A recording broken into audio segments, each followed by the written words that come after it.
शेखर जी, जिपे के outgoing chair, Japan के मिनिस्टर हिरोशी योशिदा जी, मेंबर कंट्रीज के अन्य मिनिस्टर्स, अन्य महानुभाव, देवी और सज्जनों, ग्लोबल पार्टनरशिप और आर्टिफिशियल इंटेलिजेंस समिट में मैं आप सभी का स्वागत करता हूं।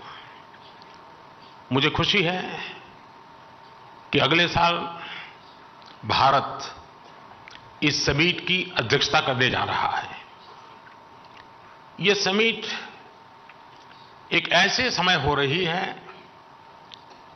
जब एआई को लेकर पूरी दुनिया में बहुत बड़ी डिबेट छिड़ी हुई है। इस डिबेट से पॉजिटिव और नेगेटिव हर प्रकार के एस्पेक्ट्स सामने आ रहे हैं। इसलिए इस समिट से जुड़े प्रत्येक देश पर बहुत बड़ा दायित्व है। बीते दिनों में मुझे अनेक पॉलिटिकल एंड इंडस्ट्री लीडर से मिलने का अवसर मिला है। मैंने उनसे मुलाकात में भी इस समिट की चर्चा की है। एआई के प्रभाव से वर्तमान और आने वाली पीढ़ियां कोई भी छूटी नहीं है। हमें बहुत सतर्कता के साथ, बहुत सावधानी के साथ आगे बढ़ना है। और इसलिए मैं समझता हूं इस समिट से निकले विचार, इस समिट से निकले सुझाव पूरी मानवता की जो मूलभूत मूल्य है उसकी रक्षा और उसको दिशा देने का काम करेंगे। फ्रेंड्स, आज भारत एआई टैलेंट और एआई से जुड़े न्यू आइडियाज का सबसे प्रमुख प्लेयर है। भारत के युवा tech experts, researchers AI limits को एक्सप्लोर कर रहे हैं। भारत में हम एक बहुत ही जोश से भरी हुई एआई इनोवेशन स्पिरिट देख रहे हैं। यहां आने से पहले मुझे एआई एक्सपो में जाने का अवसर मिला। आर्टिफिशियल इंटेलिजेंस कैसे जीवन बदल सकती है, ये हम इस एक्सपो में देख सकते हैं। युवा एआई इनिशिएटिव के तहत चुने गए युवाओं के आइडियाज को देखकर मुझे ज्यादा खुशी होना वो स्वाभाविक भी था। ये युवा टेक्नोलॉजी के द्वारा सामाजिक बदलाव लाने का प्रयास कर रहे हैं। भारत में एआई से जुड़े सॉल्यूशंस की चर्चा तो अब गांव-गांव तक पहुंच रही है। हाल ही में हमने एग्रीकल्चर में एआई चैटबॉट को लॉन्च किया। इससे किसानों को अपने एप्लीकेशन स्टेटस, पेमेंट डिटेल्स और गवर्नमेंट स्कीम्स से जुड़े अपडेट्स जानने में मदद मिलेगी। हम एआई की मदद से भारत में अपने हेल्थ सेक्टर को भी पूरी तरह से ट्रांसफॉर्म करने की दिशा में काम कर रहे हैं। सस्टेनेबल डेवलपमेंट गोल्स को हासिल करने में भी एआई अहम भूमिका निभा सकती है। फ्रेंड्स, भारत में हमारा विकास मंत्र है सबका साथ, सबका विकास।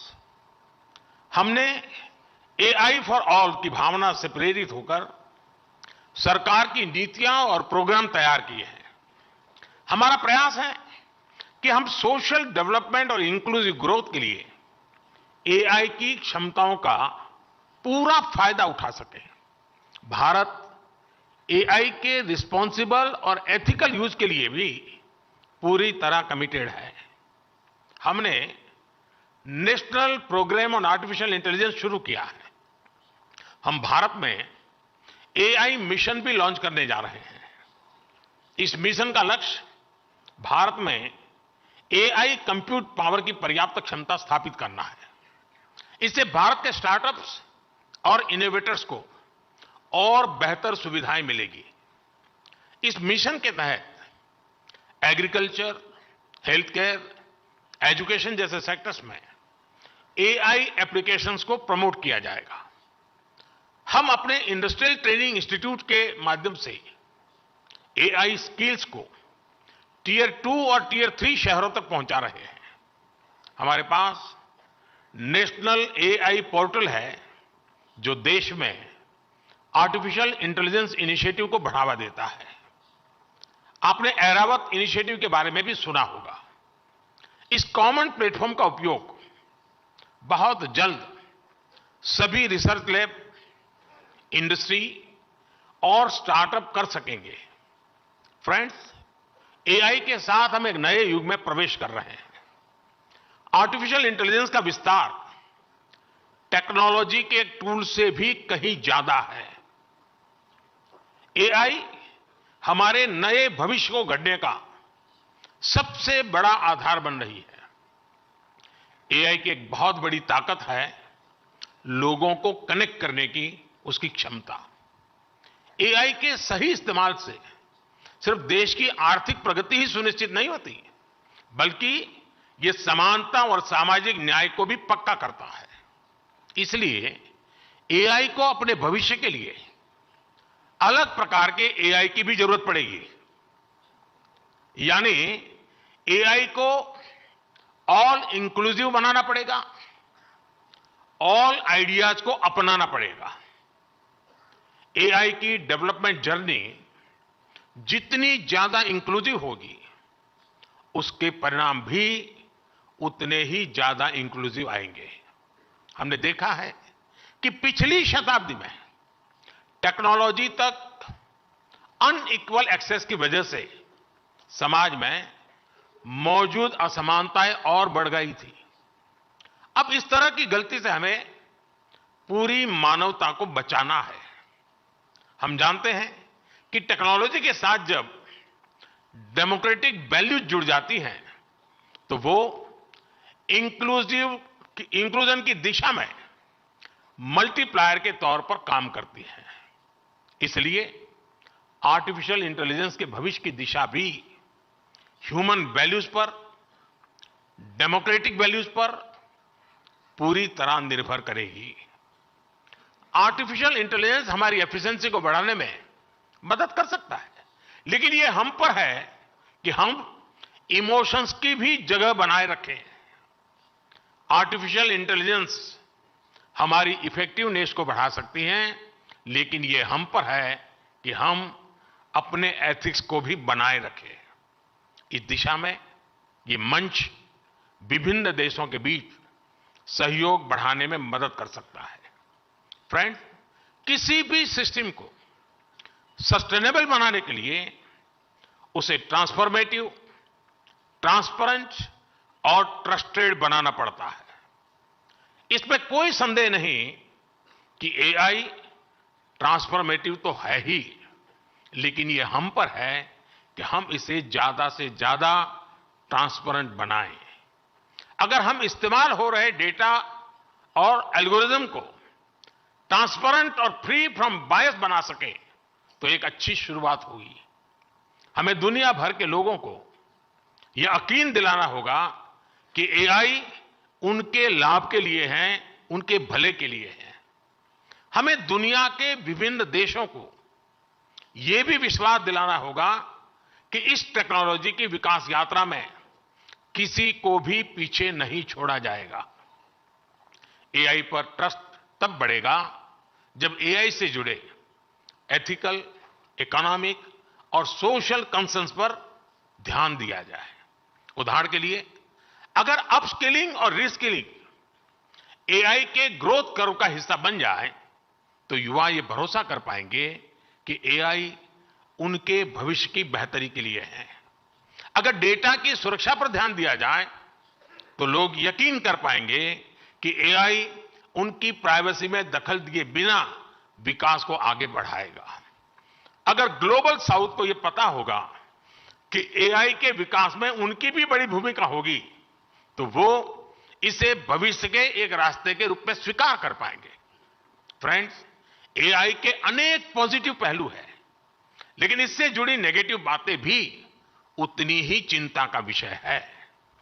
एआई 21वीं सदी में विकास का सबसे बड़ा टूल बन सकता है और 21वीं सदी को तबाह करने में भी सबसे बड़ी भूमिका निभा भी सकता है। डीप फेक का चैलेंज आज पूरी दुनिया के सामने है। इसके अलावा साइबर सिक्योरिटी, डेटा थेफ्ट और आतंकियों के हाथ में एआई टूल्स के आने का भी बहुत बड़ा खतरा है। अगर आतंकी संगठनों के पास एआई लेस हथियार पहुंच जाए तो उससे ग्लोबल सिक्योरिटी पर बहुत बड़ा असर होगा। हमें इस विषय पर चर्चा करके एक ठोस प्लान तक पहुंचने की जरूरत है कि कैसे एआई के गलत इस्तेमाल को रोका जाए। इसलिए ही G20 प्रेसिडेंसी के दौरान हमने responsible, human centric AI governance का फ्रेमवर्क तैयार करने का प्रस्ताव रखा था। G20 न्यू दिल्ली डिक्लेरेशन ने एआई प्रिंसिपल्स के प्रति सभी सदस्य देशों के कमिटमेंट की पुष्टि की है। सभी सदस्यों में एआई के उपयोग से जुड़े खतरों को लेकर एक अंडरस्टैंडिंग थी। जिस तरह हमारे पास विभिन्न अंतर्राष्ट्रीय मुद्दों के लिए समझौते और प्रोटोकॉल्स है, उसी तरह हमें एआई के एथिकल यूज के लिए मिलकर ग्लोबल फ्रेमवर्क तैयार करना होगा। इसमें हाई रिस्क या फ्रंटियर एआई टूल्स की टेस्टिंग और डिप्लॉयमेंट के लिए प्रोटोकॉल भी शामिल होगा। इसके लिए कन्विक्शन, कमिटमेंट, कोऑर्डिनेशन और कोलैबोरेशन की सबसे अधिक जरूरत है। हमें मिलकर ऐसे कदम उठाने ही होंगे जिससे एआई का रिस्पॉन्सिबल यूज सुनिश्चित हो सके। आज इस समिट के माध्यम से भारत पूरे वैश्विक जगत का आह्वान करता है कि इस दिशा में हमें अब एक पल भी गंवाना नहीं है। इस साल में अब कुछ ही दिन बचे हैं, नया साल आने ही वाला है। हमें एक तय समय सीमा के भीतर ग्लोबल फ्रेमवर्क को पूरा करना ही होगा। मानवता की रक्षा के लिए यह किया जाना बहुत ही जरूरी है। फ्रेंड्स, एआई सिर्फ एक नई टेक्नोलॉजी ही नहीं है, ये एक वर्ल्ड वाइड मूवमेंट बन गई है। इसलिए हम सभी का मिलकर काम करना बहुत ही आवश्यक है। अगले 2 दिन आप सभी बहुत से विषयों पर चर्चा करेंगे। मैं तो जब भी किसी एआई एक्सपर्ट से मिलता हूं तो अपने सवाल और सुझाव रोक नहीं पाता। आज आप एक्सपर्ट से बातें करते हुए भी कई बातें मेरे मन में आ रही हैं। हमें यह सोचना होगा कि एआई जनरेटेड इंफॉर्मेशन की क्रेडिबिलिटी को कैसे बढ़ाया जा सकता है। ऐसे क्या डेटा सेट्स हो सकते हैं जिनके उपयोग से हम एआई टूल्स को ट्रेन और टेस्ट कर सकें। किसी एआई टूल को मार्केट में रिलीज करने से पहले कितना टेस्ट करना चाहिए, इस पर भी जरूर सोचना चाहिए। क्या हम कोई सॉफ्टवेयर वाटरमार्क इंट्रोड्यूस कर सकते हैं जो ये बताएं कि ये इंफॉर्मेशन या प्रोडक्ट एआई जनरेटेड है। इससे जो व्यक्ति एआई जनरेटेड इंफॉर्मेशन का इस्तेमाल करेगा उसे उसकी लिमिटेशंस के बारे में पता रहेगा। एक बात मैं भारत में केंद्र सरकार और राज्य सरकार के दिग्गजों से भी कहूंगा, सरकारों के पास योजनाओं से जुड़ा विभिन्न तरह का डेटा होता है। इसका उपयोग एविडेंस बेस्ड डिसीजन मेकिंग में कैसे कर सकते हैं? क्या हम ऐसे डेटा का एआई टूल को ट्रेन करने में उपयोग कर सकते हैं? क्या हम एक ऐसा ऑडिट मैकेनिज्म स्थापित कर सकते हैं जिसमें एआई टूल्स को उसकी क्षमता के आधार पर रेड, येलो या ग्रीन में कैटेगराइज किया जा सके? क्या हम एक इंस्टीट्यूशनल मैकेनिज्म स्थापित कर सकते हैं जो रेजिलिएंट एम्प्लॉयमेंट को सुनिश्चित करे?